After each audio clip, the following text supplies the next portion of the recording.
नमस्कार दोस्तों, काशी से मैं डॉक्टर गौरव शाह आप सबका स्वागत करता हूं, अभिनंदन करता हूं। दोस्तों, आज मेरे सामने मेरी धर्मपत्नी अनुभा जी बैठी हुई हैं।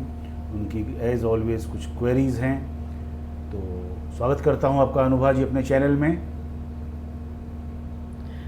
थैंक यू गौरव जी, आपको रोज़ रोज़ मेरे बारे में इतना अच्छा बताने के लिए उसके लिए धन्यवाद।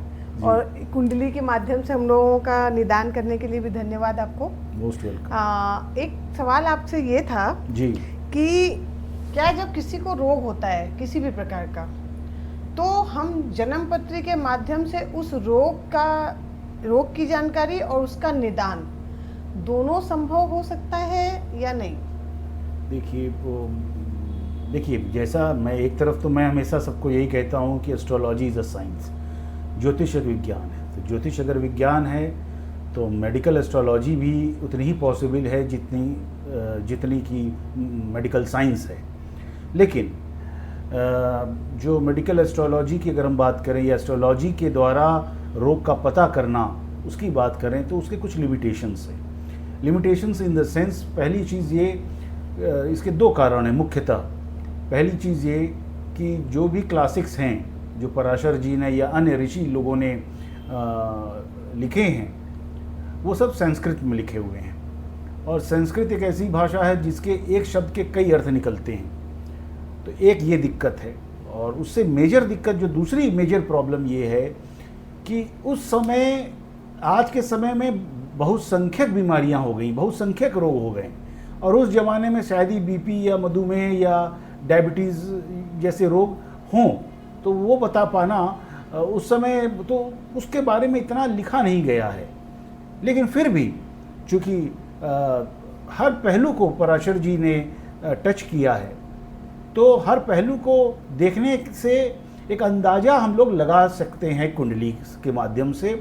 और अब काफ़ी कुछ रिसर्च हो रही है, but it requires more deep research.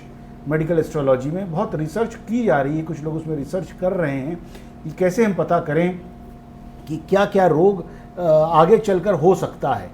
जैसे कि हम वो कहते हैं ना, डीएनए और जीन्स को देखकर कि बताया जा सकता है कि आगे क्या रोग होगा। तो उस दिशा में भी रिसर्च हो रही है, लेकिन रिसर्च बहुत लिमिटेड है और सेंटर्ड है, फैल नहीं रही है, और उस पर ध्यान देने की बहुत ज़रूरत है। जी, बहुत तो आज चलिए अब एक कुंडली देखते हैं हम लोग, जैसे कि हम लोग की प्रोग्राम की परंपरा रही है।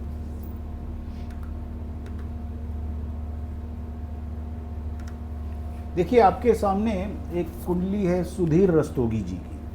देखिए ये कुंडली मुझे इनके पिताजी ने दी थी, करीब 1.5 साल पहले की बात है।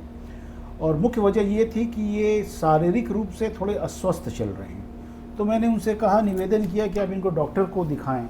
लेकिन उन्होंने कहा कि डॉक्टर का तो इलाज चल रहा है, लेकिन हम चाहते हैं कि एक बार आप कुंडली से भी देखें कि ये इतना बीमार क्यों है।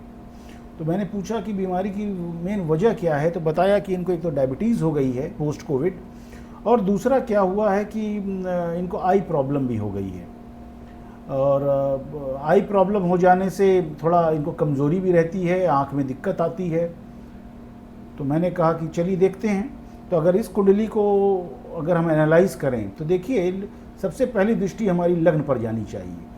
अगर लग्न बली हो और लग्नेश बली हो, यानी लग्न का जो स्वामी है वो बली हो, तो व्यक्ति जल्दी रोगी नहीं होता है, या होता भी है तो जल्दी ठीक हो जाता है, स्वास्थ्य अमूमन उसका ठीक रहता है। लेकिन यहाँ पर देखिए, इस कुंडली में लग्न में मंगल ही नीच का हो गया है, मंगल डेबिलिटेटेड हो गया है। तो नीच का हो जाने से वीक हो गया है, और मंगल स्वास्थ्य का कारक होता है क्योंकि एग्रेसिव प्लैनेट है ना, एफर्ट करने वाला, मेहनत करने वाला, और वही बीमार हो जाएगा। तो एक सबसे बड़ी दिक्कत यहाँ पर एक ये दिखाई देती है। दूसरा अगर हम देखें तो बुध और शुक्र अष्टम भाव को देख रहे हैं।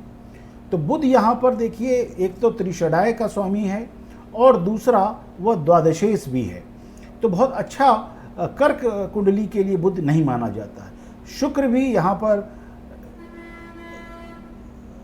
केंद्र का स्वामी है, चतुर्थेश का स्वामी है, तो इसलिए न्यूट्रल हो गया है। लेकिन वह सबसे बली त्रिषडाय एकादश भाव का भी स्वामी है, तो वो भी बहुत बढ़िया नहीं है, और ये सीधे अष्टम भाव को देख रहे हैं। और बुध शुक्र की जब इस तरह से कोई युति होती है, अगर वो 6th हाउस को देखें, जब वो मेलेफिक रूप धारण कर लेते हैं तो वो अमूमन ये देखा गया है कि वो डायबिटीज़ या शुगर जैसा रोग देते हैं। तो ये समझ में आता है कि ये इनको एक प्रॉब्लम है।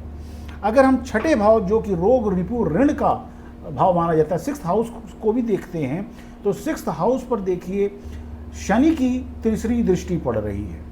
शनि की तीसरी दृष्टि सीधे उस पर पड़ रही है, तो वो भी अच्छा नहीं है। कोई भी शुभ ग्रह सिक्स्थ हाउस को नहीं देख रहा है, वो भी बढ़िया बात नहीं है। हालांकि एक ही राहत की बात है कि शनि यहाँ उच्च का होकर देख रहा है, तो इतनी परेशानी नहीं किया है। और सिक्स्थ हाउस के अगर हम स्वामी गुरु को देखें तो गुरु भी पंचम भाव में तो गया है, त्रिकोण में, अच्छी बात है, लेकिन केतु द्वारा वो भी दूषित हो गया है। Jupiter has also got afflicted with Ketu. तो ये सारी वजह हैं कि इनकी बीमारी की मुख्य वजह हैं। और जो लग्नेश है चंद्रमा भी देखिए यहाँ पर शनि से पीड़ित है, और शनि से ही नहीं पीड़ित है बल्कि मंगल की भी, उसकी पूर्ण दृष्टि मंगल की भी पड़ रही है। तो चंद्रमा जो कि लग्न का मालिक है वो भी पीड़ित है, कोई भी शुभ ग्रह उसको नहीं देख रहा है। तो स्वास्थ्य वाकई इनका बहुत ठीक नहीं है कुंडली के हिसाब से। और इनके पिताजी ने बताया कि हर समय इनको कमज़ोरी रहती है और थकान बनी रहती है। मंगल हालांकि कर्क लगने के लिए योग कारक होता है, लेकिन ऐसे वो नैसर्गिक रूप से मैलेफिक प्लैनेट होता है, तो उसकी दृष्टि बहुत अच्छी नहीं जा रही है। यहाँ पर मैंने उनको कुछ रेमेडीज़ भी बताई थी, और रेमेडीज़ के रूप में मैंने उनसे कहा कि आप एक तो सबसे पहले मंगल का इलाज करिए। उसके लिए मैंने उनसे कहा कि 6 से 7 रत्ती का आप मूंगा धारण करिए। मूंगा रिंग फिंगर में, तांबे में या सोने में आप धारण करिए। दूसरा मैंने उनको कहा कि जो दशानाथ, इस समय इनकी जो दशा चल रही है वो बुध की चल रही है, तो दशानाथ का उपाय ज़रूर करें। तो मैंने उनको सजेस्ट किया था कि आप, चूँकि दशानाथ का उपाय शास्त्रों में लिखा है वो जरूर करना चाहिए, तो बुध इस समय दशानाथ है, तो मैंने उनको कहा कि एक पन्ना पहनिए, सबसे छोटी उंगली में, कनिष्ठा उंगली में, सोने में, और नहीं तो चांदी में धारण करिए। और चूँकि इनको काल सर्प योग भी पड़ा हुआ है तो उसका भी पूजन कराएं, जो कि मैं पहले भी बता चुका हूँ। और बड़ी राहत की बात है कि अभी कुछ दिन पहले के फ़ोन आया रहा इनके पिताजी का कि कमज़ोरी और थकान में इनको इम्प्रूवमेंट हुआ है। आई साइट में तो बहुत इम्प्रूवमेंट नहीं हुआ है, लेकिन कमज़ोरी और थकान में इनको ज़रूर इम्प्रूवमेंट हुआ है। तो ये थी आज सुधीर रस्तोगी जी की कुंडली जो हम लोग ने देखी। तो मित्रों, एक बात फिर से मैं रिपीट कर दूं आपको कि मैं जो भी कंसल्टेशन करता हूं वो निःशुल्क होता है पूरी तरह से, without any charges. My consultation is free without any cost. और जब तक आपको सेटिस्फाई न कर सकूं तब तक मैं पूछता रहता हूं कि क्या आपको और क्या प्रॉब्लम है बताइए। तो आप निसंकोच मुझे आप व्हाट्सएप कर सकते हैं अपनी time of birth, date of birth, place of birth. चलते चलते एक टिप ऑफ द डे आपको देना चाहूँगा, चूँकि अनुभा जी ने रोग के बारे में पूछा है कि अगर कोई व्यक्ति बहुत परेशान रहता है रोग से और कोई उपाय उसके पास संभव नहीं है, तो वो भगवान शंकर आशुतोष के शिवलिंग का ध्यान करे, ठीक है, ध्यान करे। और अगर महामृत्युंजय रूप का उनका ध्यान करे तो बहुत लाभ होगा। और महामृत्युंजय मंत्र का एक शॉर्ट फॉर्म भी होता है, उसको भी वो मन ही मन उसका जप कर सकता है। वो मंत्र आप किसी अच्छे जानकार पंडित जी से पूछ लीजिए।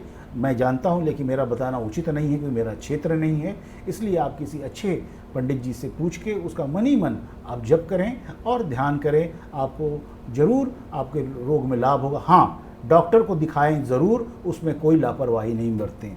चलिए फिर मिलेंगे, तब तक जय हिंद, जय भारत, हर हर महादेव। अनुभा जी, मेरे चैनल में आने के लिए आपका बहुत बहुत धन्यवाद।